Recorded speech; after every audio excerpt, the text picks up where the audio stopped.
Alright, omulungi atugoberera ku mukutu ogwa Credible Media UG. Salamu alaikum warahmatullahi wabarakatuh. Uganja Fadige manya tubibaza okulika nti mutambula naffe nabwe ekyo tubasaba nesse kusaba ino okusubscribinga okulikinga wamu n'okusharinga content waffe twongera ate okulika nti tutambula namwe wakati mu kuba tochi n'okumulungula amawulire nga we gaba gatambudde wano mu nyaffe Uganda musawo kyabyabukulembeze sawo kyabyabufuzi ggwanga Uganda tunulayo ne mu aspects ez'enjawulo nga entertainment bwe kiba kyetaagisa oba oli awo amawulire agaliyo nga twetaaga ogefumitirizaako tujja ne tugabawa. So olunaku olwaleero tugenda kutunuulira ku ggulire lya King Saha eritambula. King Saha yakwatiddwa ab'ebitongole ebikuuma ddembe ekiro ekyakeeseza olunaku olwaleero n'atwalibwa mu kifo ekitaategeerekese.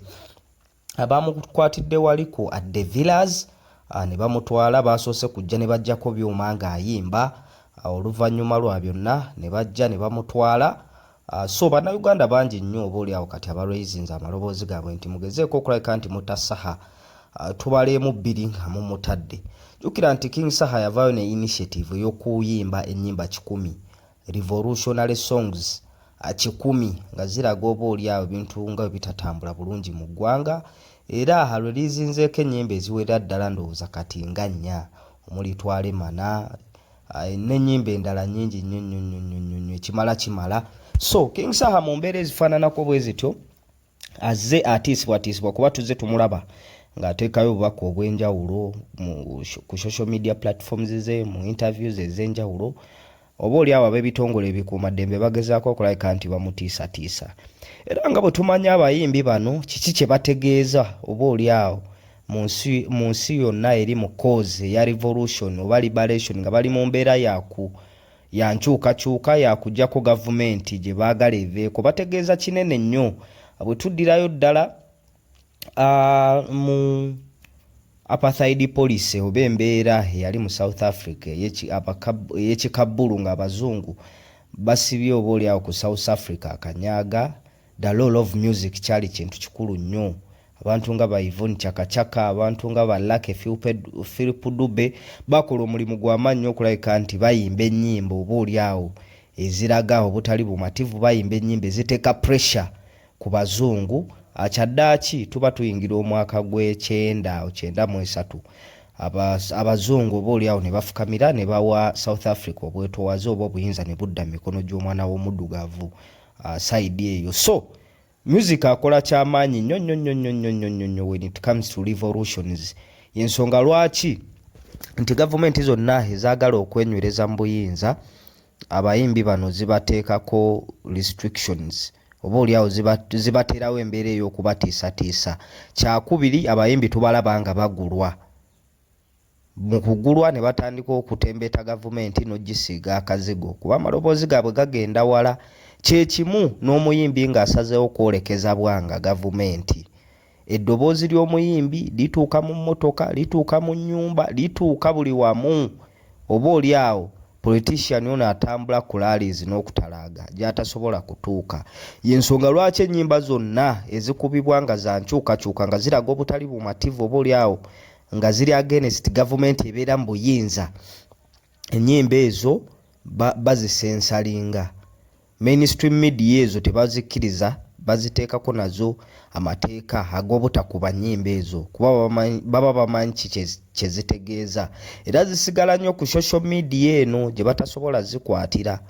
Kaakati n'abazireceiving oba oli awo n'abaziba mu bwetaavu gye bazijja ne batandika ozitalaaza abantu mu busimu bwabwe mu memory card ne batandika ate okulabika nti baplaying ennyimba ezo n'okuspreading enjiri ezibaamu.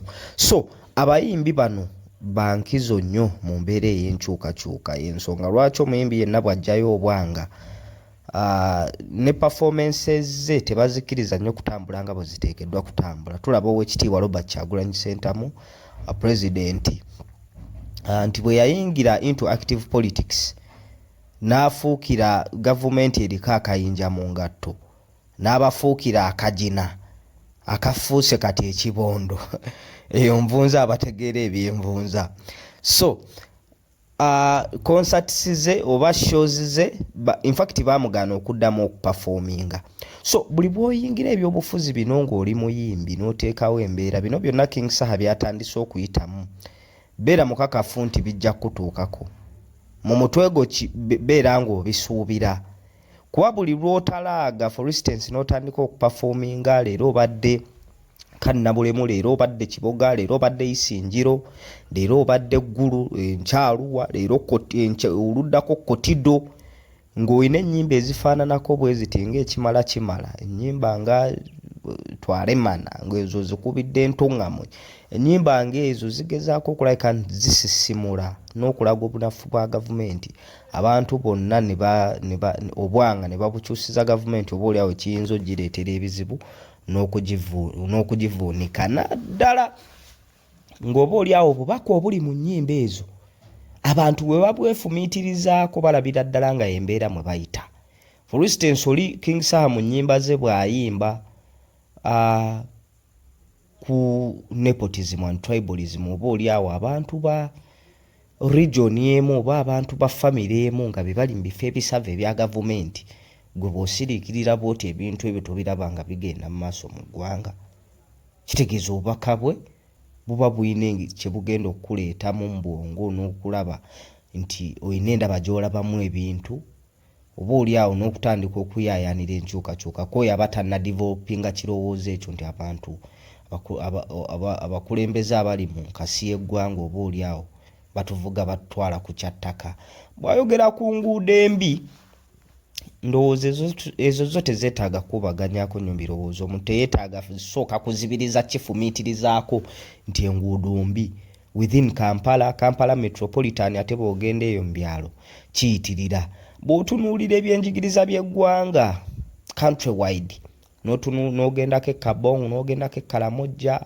n'ogendako Mundeeyo Kiboga Mundeeyo ensoma y'abaana eri etya facilities ezinaleetera abaana bano okusoma n'ebintu okubikwata kubanga baconcentratinze bulungi ng'ebizimbe for instance libraries gye banaagenda okulabika nti bafuna obutabo bw'okusomasomako computer lab ebintu ebifaananako we bityo facilities ezo gye ziri mu masomero ga gavumenti kakati ebyenjigiriza abasomesa basasulwa batya basasulwa mbudde akasaala kasava bintu bingi nnyo ebireetera ebyenjigiriza okubeera successful oba ebyenjigiriza okubeera mu kifaananyi oba oliawo buli munnansi kyayagala bibeeremu kakati ebyo King Saha bw'abiyimbako n'abayimbi abalala abayimba ennyimba ezifaananako bwe zityo kireetera abantu okulabika nti babyefumiitirizaako bwe tugenda mu by'obulimi abantu babaakingiddwa gavumenti baweereddwa endokwa kale bwe baba nga beerwanyeeko ng'abantu sekinnoomu akatale weekali within and outside the country gavumenti ekabatondeddewo so ebintu ebifaananako weebityo omuyimbi buli wabipackaging obulungi nga ate realistically ku ground bitambula ng'omuyimbi waba abitembeese oba nga waba abiyimbye kireka gavumenti mu kattu ak'ekika ekyawaggulu n'abantu okutandinga against it violation of human rights bye bimu oba oliawo ku bye bayimba mu nnyimba zino ez'enkyukakyuka abantu ku ground ddala kituufu bafuna obwenkanya abantu tebanyigirizibwa okugoba abantu ku mataka kati saga ezibaddewo zino eza NEMA gavumenti yonna nga tennalowooza ku kutaasa butonde bwa nsi gavumenti eyagaliza abantu baayo okubeera mu mbeera ennungi esooka kulowooza ku bo kitegeeza wakati mu kutaasa obutonde bw'ensi abantu bano beetaaga ne basooka ne babafunira ekifo bateekeddwa okubeera kuba gavumenti gatiseezo oba obusobozi ebulina then ne batwasa obutonde bw'ensi sente zino obuli bw'enguzi obufumbekedde mu gavumenti n'owulira nti ono yabbye zino minisita Mawanda ali mu buwumbi bwe buti ne bwe buti ezo ssente ezibulankanyizibwa oba eziribwa abantu sekinnoomu nkakasa bulungi nnyo nti zaali zisobola okulipulesinga bano abantu be baagoba mu Lubigi Nansana Gandawa mu ntobazi ezo ne babafunira ekifo oba ekyererezi ne babateekaawo nga bwe batetenkanya obulamu so mu mbeera ezifaananako bwe ziti abayimbi bwe bajja ne basitula amaloboozi gavumenti esigala tebalaba kyekimu naddala nga bagezaako okugicekinga n'okulabika nti bagikola ki bagisoomooza mu mbeera ez'enjawulo so King Saha Manisuru Semanda tetunnaba kufuna mawulire malala ali mu mbeera ki yateereddwa naye ng'abantu bagezezaako okulabika nti baraisinga amaloboozi gaabwe nti freaking Saha muto omuyimbi waffe, muto omuyimbi w'eggwanga.